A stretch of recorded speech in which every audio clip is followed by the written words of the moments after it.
Certains tiennent Dieu pour responsable du nombre d'enfants qui ont faim dans le monde, l'accusant de manquer de pouvoir ou de bienveillance, comme il est supposé en avoir. Il est vrai que la faim est un problème pour beaucoup de gens dans notre monde, et beaucoup d'enfants souffrent de malnutrition.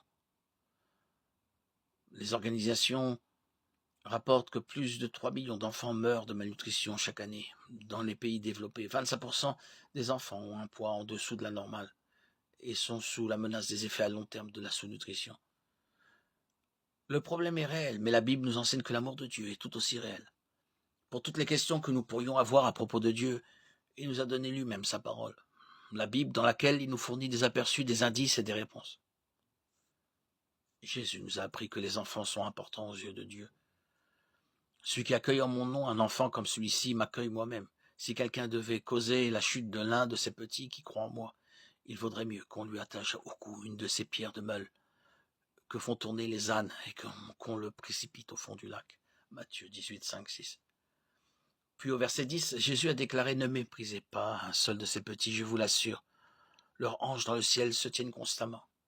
En présence de mon Père céleste, il est clair que Dieu fait attention à eux. » Les organisations humanitaires et les agences gouvernementales conviennent qu'il y a bien assez de nourriture dans le monde pour nourrir tout le monde. Le problème n'est pas un manque de nourriture, mais un manque d'accessibilité à cette dernière.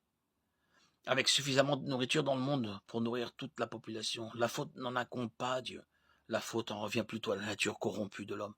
Au lieu d'agir comme des intendants des ressources mondiales dignes de confiance, les nations et les individus accumulent souvent de la nourriture, gèrent mal les ressources et gaspillent de l'argent au lieu de veiller à ce que les gens soient bien nourris.